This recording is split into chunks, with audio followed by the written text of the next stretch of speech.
Idul Adha itu dari kata id, id itu kembali banyak nikmat atau terulangnya nikmat-nikmat yang diberikan oleh Allah Subhanahu wa taala.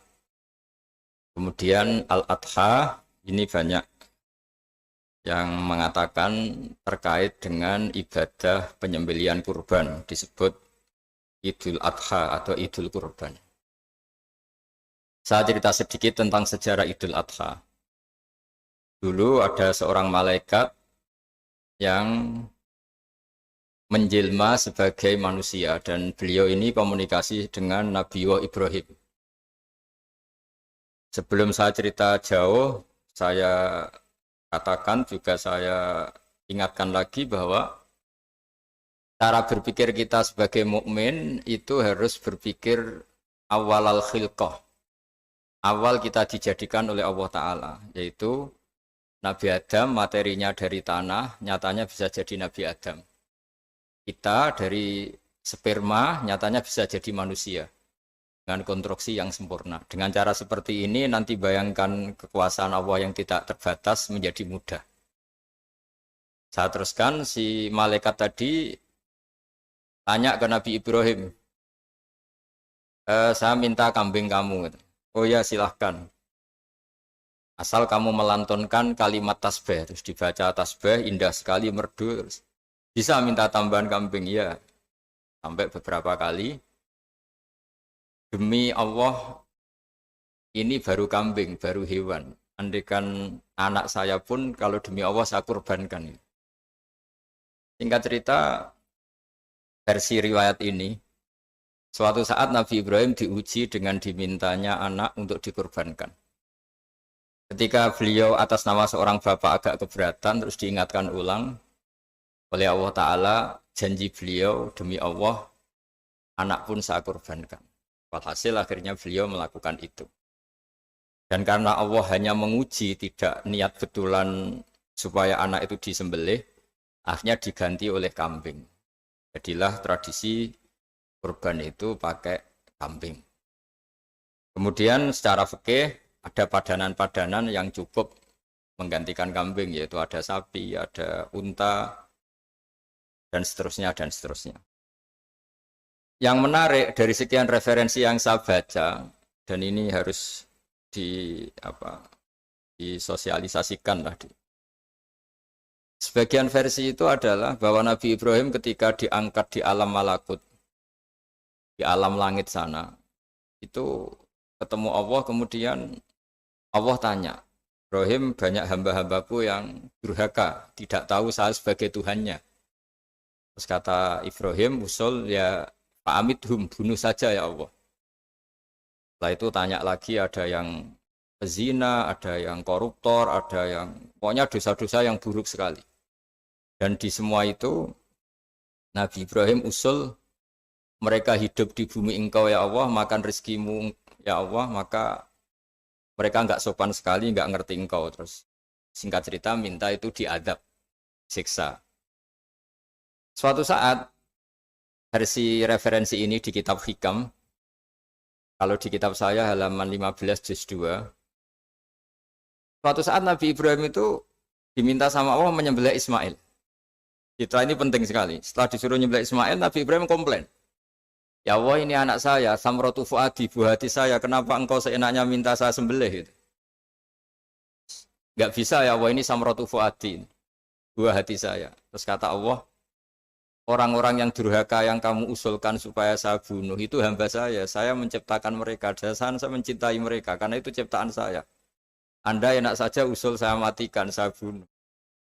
Sekarang ketika Anda usul, saya tidak mikir, kenapa ketika saya usul kamu mikir? Terus akhirnya Nabi Ibrahim mau oke ya Allah, terus setelah itu, terus semenjak itu Nabi Ibrahim itu begitu sayang sama hamba-hambanya Allah. Sehingga dari cerita yang paling masyhur, ketika Abu Bakar As-Siddiq begitu lemah lembut sama hamba-hamba Allah yang lain, Nabi Muhammad mensepadankan dalam hal ini sama Nabi Ibrahim, hati kamu sehalus Ibrahim. Yaitu Nabi Ibrahim, beliau akhir-akhir punya komitmen, faman tabi'ani fa innahu minni wa man asani fa innaka ghafurur rahim. Ya Allah, orang yang ikut sunnahku maka jelas bagian dari saya. Dan yang sedang durhaka, waman asoni, saya harapkan fa innaka ghafurur rahim. Engkau Maha Pengampun, Maha Penyayang. Semenjak itu menjadi sunnatan mutaba'ah bahwa agama ini agama rahmatan lil alamin, bahwa melihat kemungkaran, melihat kebodohan, ketimpangan, itu komitmen kita ini membenahin, bukan menghabisin. Melihat kesalahan, komitmen kita ini in uridu ilal islaha mastata'tu. Komitmen kita ini ingin lebih baik, bukan mengacaukan dunia ini. Semenjak itu terus syariat-syariat Islam disebut anit tabi millata Ibrahim Hanifa, bahwa kita mengikuti millahnya Ibrahim. Sebab itu kemudian setelah ini menjadi sunnatan mutaba'ah, bahkan banyak ulama yang berpendapat ketika Rasulullah SAW Mi'raj, itu dari sekian Nabi Ulul Azmi yang enggak ketemu itu Nabi Nuh. Nabi Nuh alaihissalam, padahal termasuk Nabi Ulul Azmi.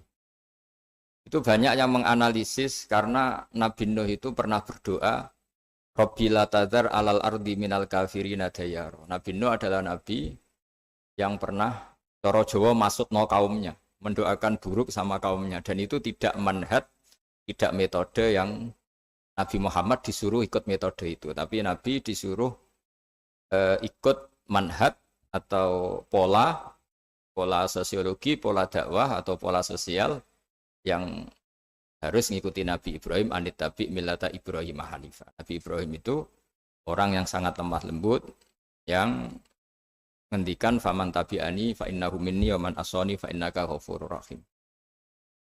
Sebab itu teman-teman yang di Kanada, yang di mana-mana, kita ngikuti status ilmu hakikat.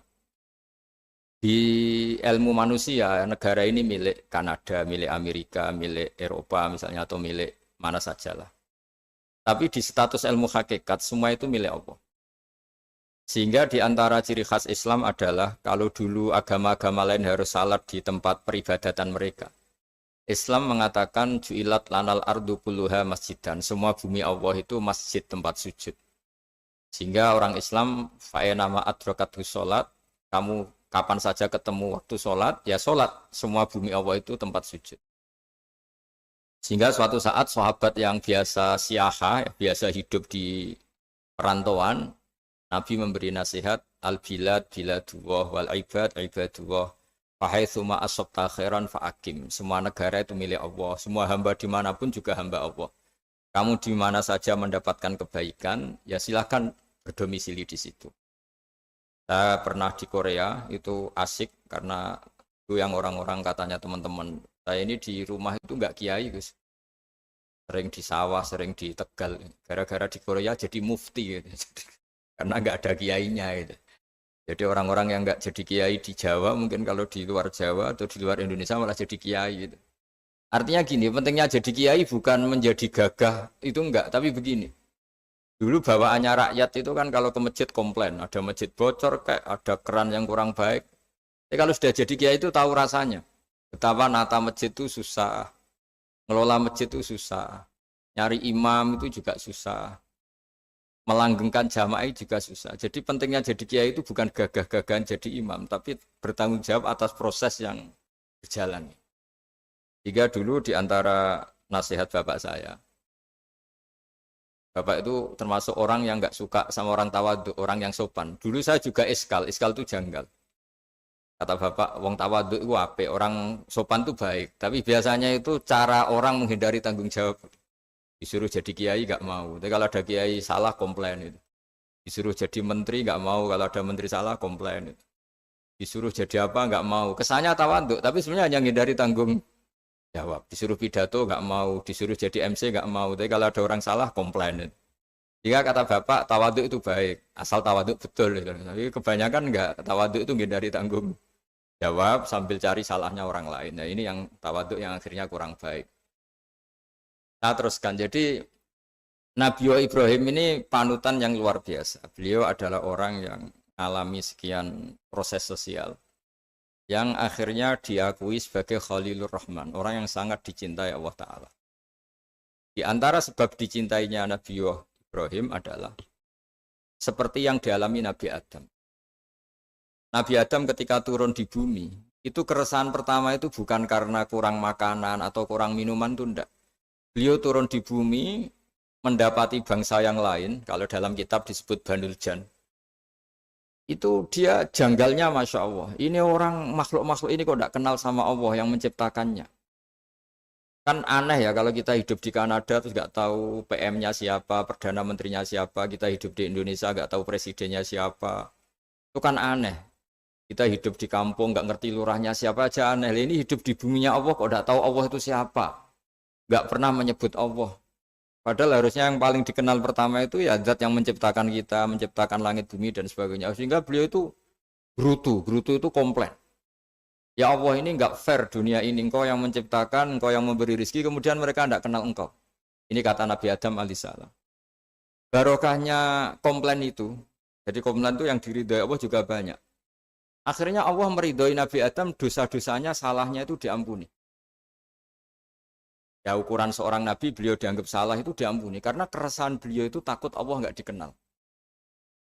Nah, masjid yang di Kanada, di Montreal juga ketakutan kita ini jangan sampai orang Islam tidak punya tempat ibadah. Meskipun setelah punya tempat ibadah, ketakutan kita jangan-jangan ibadahnya tidak sesuai sunnah Rasul. Setelah sesuai sunnah Rasul kita takut lagi, jangan-jangan memaksa sesuai tapi karena ingin benar. Dan setelah ingin benar, takutnya secara tasawuf ngimani kebenaran itu. Bukan ngimani rahmatnya Allah, tapi ngimani kebenaran itu. Akhirnya jadi ujub. Ujub itu bangga amal diterima karena kebaikannya, bukan karena fadlnya Allah, karena anugerah. Nah ketakutan-ketakutan ini khas orang soleh. Orang soleh itu kalau nggak sholat takut. Setelah sholat takut nggak sesuai syarat rukun. Setelah sesuai semua takut iktimat alal amal. Membanggakan kebenaran. Tapi bukan membanggakan luasnya rahmatnya Allah Ta'ala. Sehingga di luar ilmu fikih ada ilmu namanya ilmu tasawuf. Ilmu yang mengelola hati. Jadi ibarat orang itu kalau yang paling masyhur dalam cerita-cerita orang sufi. Ada orang sudah masuk surga karena tidak pernah dosa sama sekali. Ini cerita-cerita yang melegenda di dunia tasawuf. Tanya Allah, kenapa kamu masuk surga? Karena saya taat terus ya Allah, nggak pernah maksiat sama engkau. Berapa lama kamu hidup di dunia? 80 tahun. Ya sudah, karena taat kamu 80 tahun, ya surga kamu 80 tahun. Ya komplain, ya Allah katanya surga selamanya. Kenapa ini hanya 80 tahun? Yang selamanya itu rahmat saya. Kalau amal kamu kan terbatas 80 tahun, maka balasannya hanya 80 tahun. Nah semenjak itu beliau sadar, oh ya ya Allah, masuk surga itu fadlmu, anugerahmu, amal saya tidak ada bandingannya dengan surgamu. Nah ini jadi sehingga keyakinan ahli sunnah wal jamaah diantara ciri khasnya adalah masuk surga itu karena fadlnya Allah, karena anugerahnya Allah. Maksudnya itu oke, kita amal, tapi amal kita tetap terbatas. Tidak memberi kontribusi pada kerajaan Allah, pada kedikjayaan Allah sebagai Tuhan. Yang tidak terbatas adalah fadlnya Allah Subhanahu wa Ta'ala. Nah, keresahan-keresahan ini kemudian yang diwariskan oleh para nabi ke ulama-ulama. Di keresahannya ulama itu mirip-mirip keresahan nabi. Nabi dulu itu sampai dakwah, sampai sosialisasi kebenaran itu takut Allah itu la yuzkaru fi mulki. Allah tidak disebut, tidak menjadi aktor. Kan tidak fair kita misalnya nempat di negara orang terus nggak tahu duta besarnya siapa, terus kalau ngurus paspor di mana, ngurus visa di mana. Ini sama, kita hambanya Allah tapi nggak pernah ngurus status kehambaannya. Harusnya kita ngurus status kehambaan kita dengan sholat, berarti kehambaan kita hidup. Dengan baca tasbih berarti kehambaan kita hidup. Makanya dalam sebuah ayat disebutkan masuk surga itu gampang. Yang susah itu kamu masuk status kehambaan itu. Makanya disebut ya aja Tuhan nafsul mutmainnah irji'i ila rabbiki radiyatan mardiyah. Pertama apa? Fadkhuli fi ibadi. Kamu harus masuk status sebagai hambaku dulu. Baru wadkhuli jannati, baru kamu masuk surga. Jadi orang boleh nikmati fasilitas negara lain kalau visa paspornya disahkan. Orang boleh masuk surga kalau status kehambaannya disahkan oleh Allah Subhanahu wa Ta'ala. Nah, lalu status kehambaan itu dimulai dari mana? Secara fisik kita sujud. Anggota tubuh yang begitu terhormat, namanya kepala, kita tundukkan kepada Allah Ta'ala.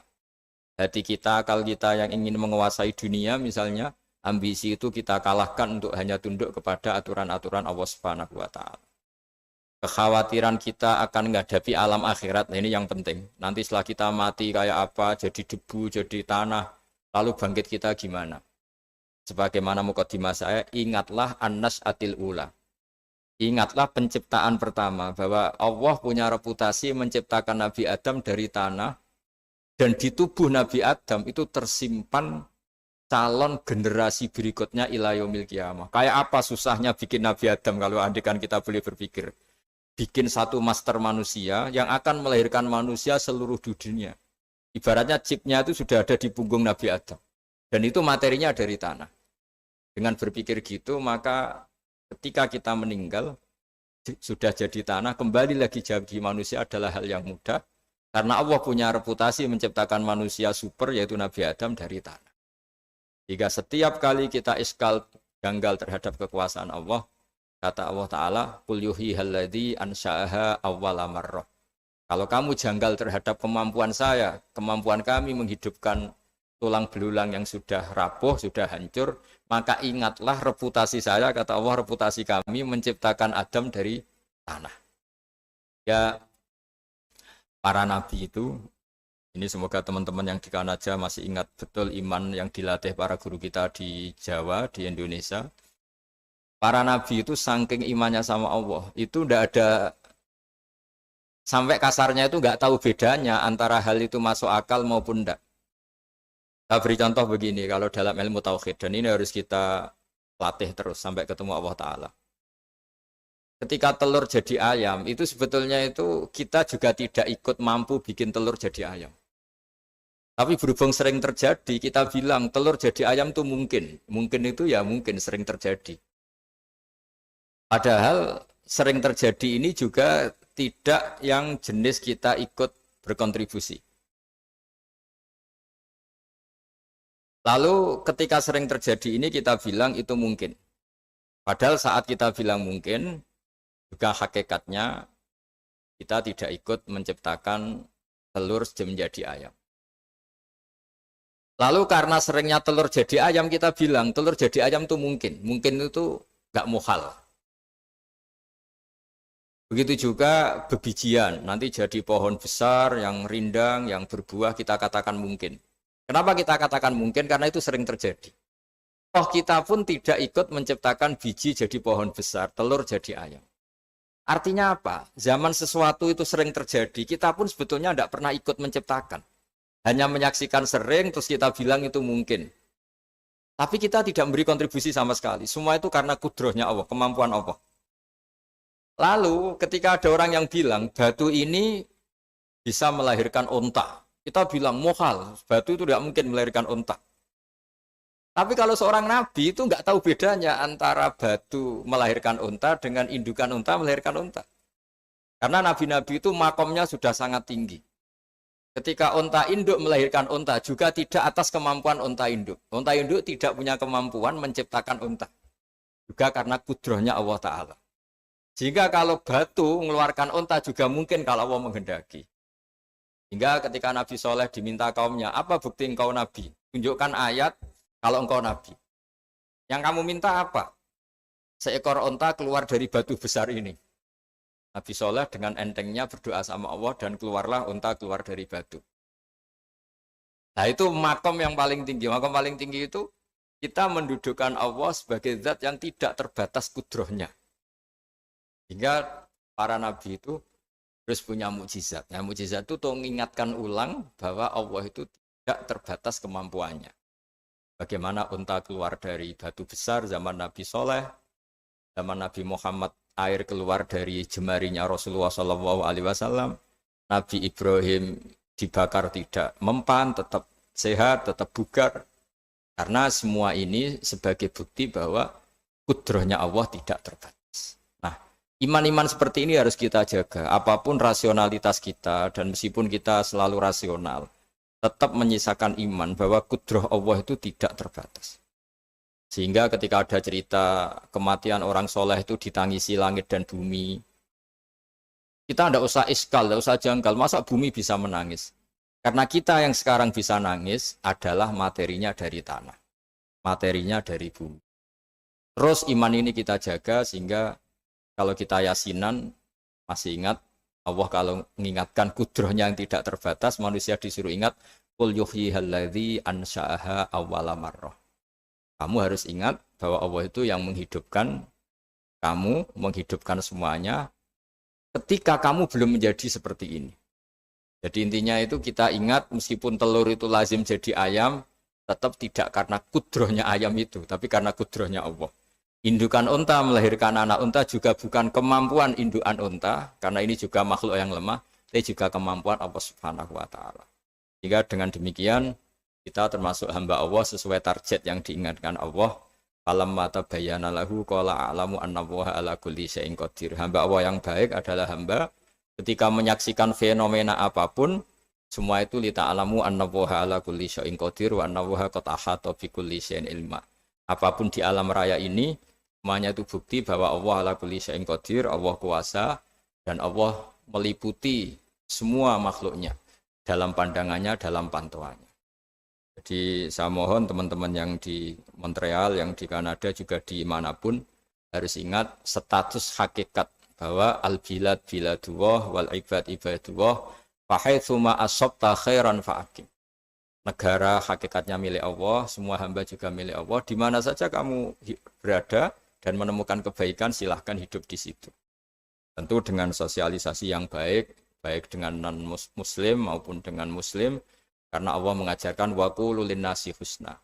Ajaran Islam adalah rahmatan lil alamin, rahmat bagi semua. Tentu tidak henti-hentinya kita menjelaskan kebenaran yang diinginkan oleh Allah Subhanahu wa Ta'ala. Saya kira demikian karena saya juga ini di sini sudah malam. Jadi saya mohon maaf mungkin tidak bisa ikuti tanya jawab karena di sini sudah malam, apalagi tadi habis takziah saya karena ya ada mas saya yang sudah sepuh sekali wafat, terus tadi barusan datang, jadi mohon maaf tidak mengikuti acara mulai pertama. Tapi saya mohon ayat-ayat Quran yang saya terangkan tadi bahwa untuk mensifati Allah kudrohnya tidak terbatas. Ingatlah bahwa kita yang secerdas ini, yang sehebat ini, kita semua manusia yang cerdas begini, matanya bisa melihat, hatinya bisa merenung, otaknya bisa berpikir cerdas, itu dari materi tanah. Dan Allah mampu. Allah bisa bikin orang miliatan gini dari satu orang manusia namanya Nabi Adam.